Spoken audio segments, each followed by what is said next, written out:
The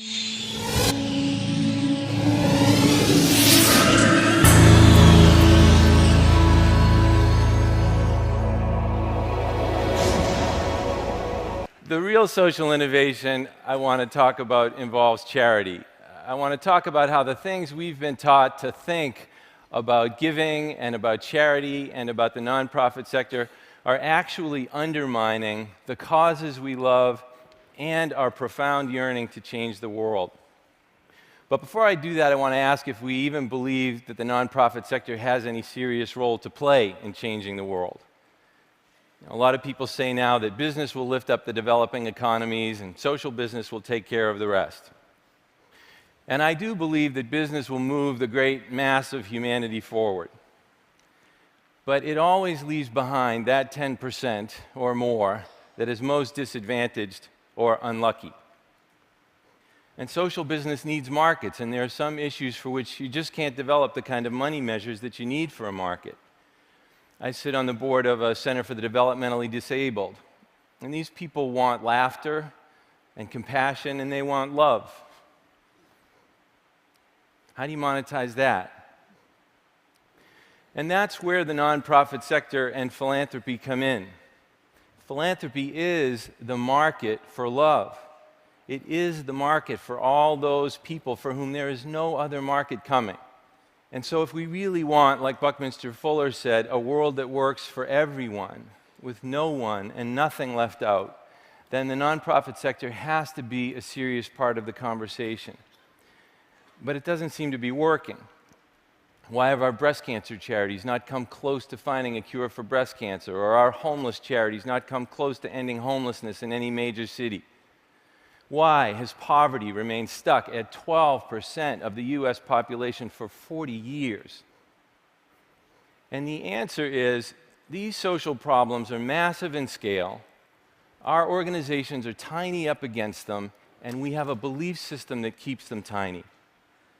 We have two rule books. We have one for the nonprofit sector and one for the rest of the economic world.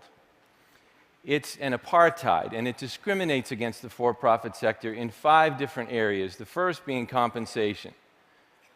So in the for-profit sector, the more value you produce, the more money you can make. But we don't like nonprofits to use money to incentivize people to produce more in social service. We have a visceral reaction to the idea that anyone would make very much money helping other people. Interesting that we don't have a visceral reaction to the notion that people would make a lot of money not helping other people. You know, you want to make $50 million selling violent video games to kids, go for it. We'll put you on the cover of Wired magazine, but you want to make $500,000 trying to cure kids of malaria, and you're considered a parasite yourself.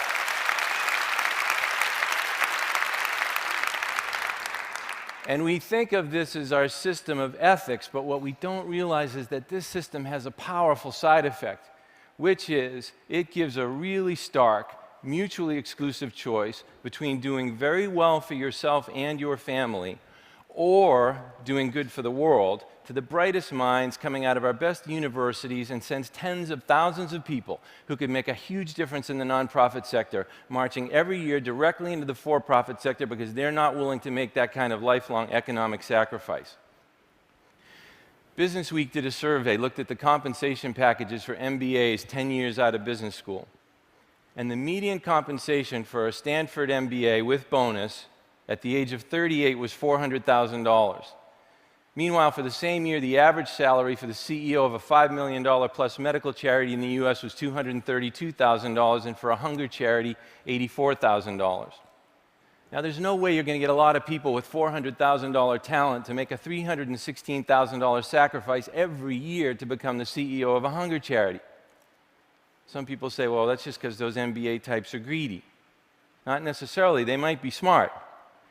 It's cheaper for that person to donate $100,000 every year to the hunger charity, save $50,000 on their taxes, so still be roughly $270,000 a year ahead of the game, now be called a philanthropist because they donated $100,000 to charity, probably sit on the board of the hunger charity, indeed probably supervise the poor SOB who decided to become the CEO of the hunger charity, and have a lifetime of this kind of power and influence and popular praise still ahead of them.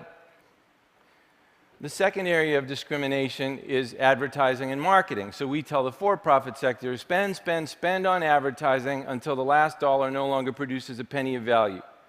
But we don't like to see our donations spent on advertising and charity. Our attitude is, well, look, if you can get the advertising donated, at 4 o'clock in the morning, I'm okay with that. But I don't want my donation spent on advertising. I want it to go to the needy.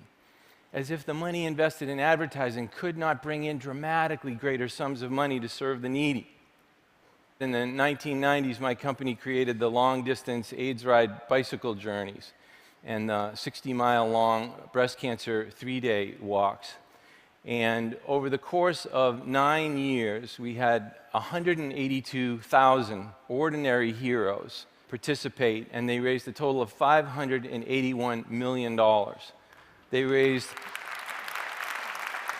more money more quickly for these causes than any events in history, all based on the idea that people are weary of being asked to do the least they can possibly do. People are yearning to measure the full distance of their potential on behalf of the causes that they care about deeply.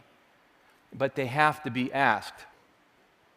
We got that many people to participate by buying full-page ads in the New York Times and the Boston Globe and primetime radio and TV advertising. Do you know how many people we would have gotten if we put up flyers in the laundromat?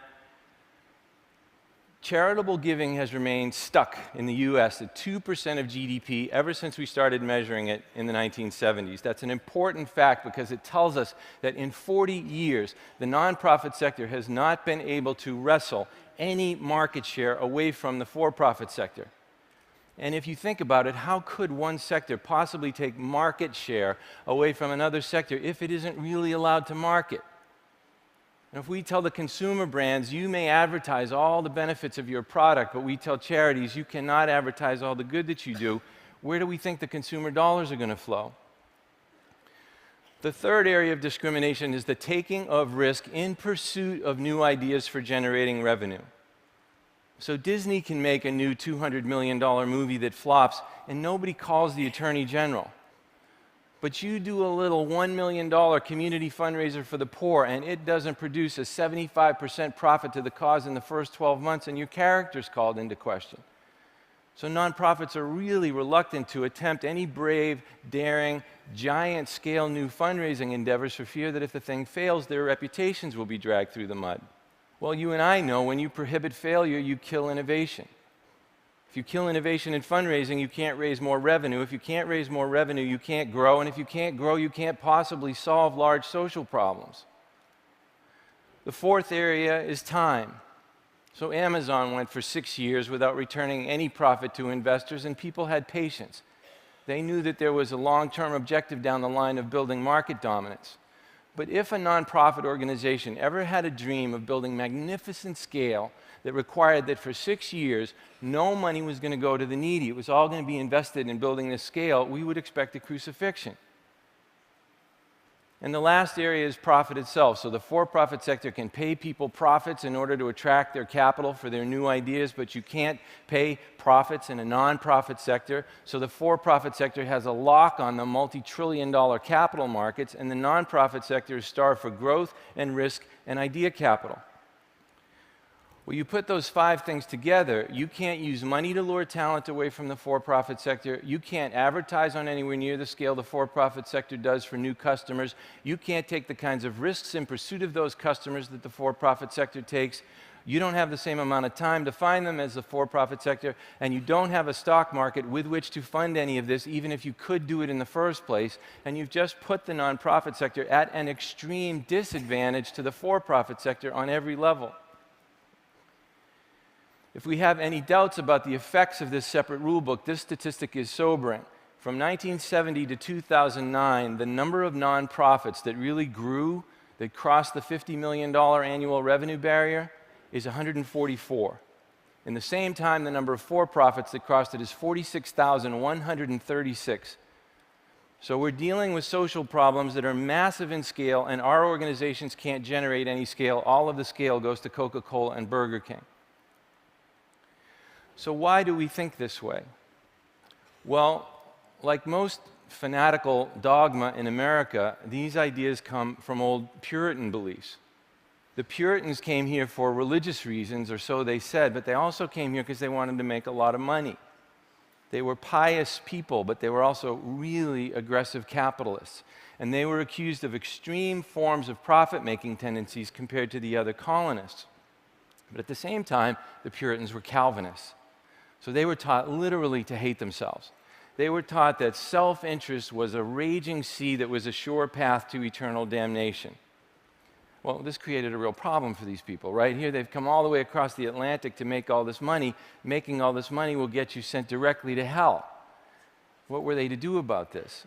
Well, charity became their answer. It became this economic sanctuary where they could do penance for their profit-making tendencies at 5 cents on the dollar. So, of course, how could you make money in charity if charity was your penance for making money? Financial incentive was exiled from the realm of helping others so that it could thrive in the area of making money for yourself. And in 400 years, nothing has intervened to say that's counterproductive and that's unfair. Now, this ideology gets policed by this one very dangerous question, which is what percentage of my donation goes to the cause versus overhead? There are a lot of problems with this question. I'm going to just focus on two. First, it makes us think that overhead is a negative, that it is somehow not part of the cause. But it absolutely is, especially if it's being used for growth. Now, this idea that overhead is somehow an enemy of the cause creates the second, much larger problem, which is it forces organizations to go without the overhead things they really need to grow in the interest of keeping overhead low. So we've all been taught that charities should spend as little as possible on overhead things like fundraising under the theory that, well, the less money you spend on fundraising, the more money there is available for the cause. Well, that's true if it's a depressing world in which this pie cannot be made any bigger. But if it's a logical world in which investment in fundraising actually raises more funds and makes the pie bigger, then we have it precisely backwards, and we should be investing more money, not less, in fundraising, because fundraising is the one thing that has the potential to multiply the amount of money available for the cause that we care about so deeply. I'll give you two examples. We launched the AIDS rides with an initial investment of $50,000 in risk capital. Within 9 years, we had multiplied that 1,982 times into $108 million after all expenses for AIDS services. We launched the Breast Cancer 3 Days with an initial investment of $350,000 in risk capital. Within just 5 years, we had multiplied that 554 times into $194 million after all expenses for breast cancer research. Now, if you were a philanthropist really interested in breast cancer, what would make more sense? Go out and find the most innovative researcher in the world and give her $350,000 for research, or give her fundraising department the $350,000 to multiply it into $194 million for breast cancer research. 2002 was our most successful year ever. We netted for breast cancer alone, that year alone, $71 million after all expenses. And then we went out of business, suddenly and traumatically. Why? Well, the short story is our sponsor split on us. They wanted to distance themselves from us because we were being crucified in the media for investing 40% of the gross in recruitment and customer service and the magic of the experience. And there is no accounting terminology to describe that kind of investment in growth and in the future other than this demonic label of overhead. So on one day, all 350 of our great employees lost their jobs because they were labeled overhead.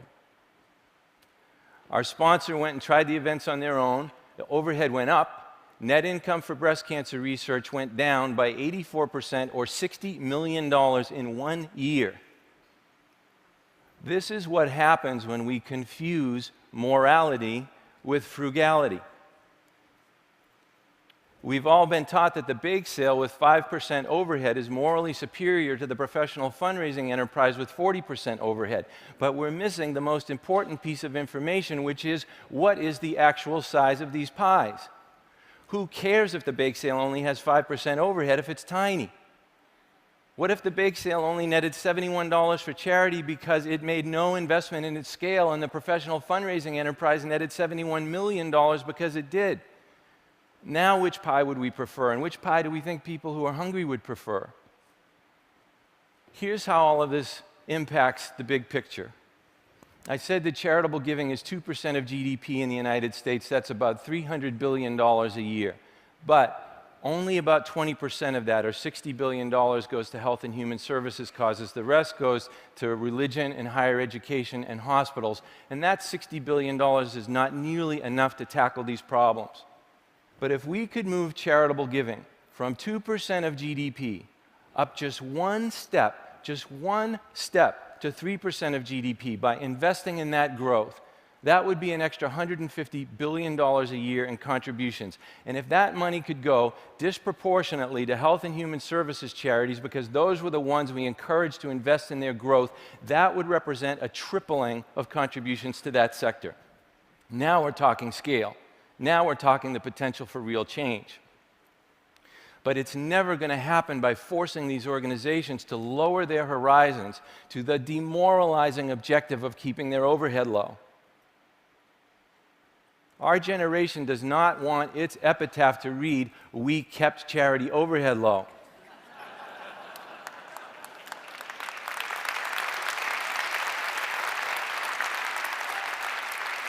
We wanted to read that we changed the world, and that part of the way we did that was by changing the way we think about these things. So the next time you're looking at a charity, don't ask about the rate of their overhead. Ask about the scale of their dreams, their Apple, Google, Amazon scale dreams, how they measure their progress toward those dreams, and what resources they need to make them come true, regardless of what the overhead is. Who cares what the overhead is if these problems are actually getting solved? If we can have that kind of generosity, a generosity of thought, then the nonprofit sector can play a massive role in changing the world for all those citizens most desperately in need of it to change. And if that can be our generation's enduring legacy, that we took responsibility for the thinking that had been handed down to us, that we revisited it, we revised it, and we reinvented the whole way humanity thinks about changing things forever, for everyone, well, I thought I would let the kids sum up what that would be. That would be a real social innovation. Thank you very much. Thank you.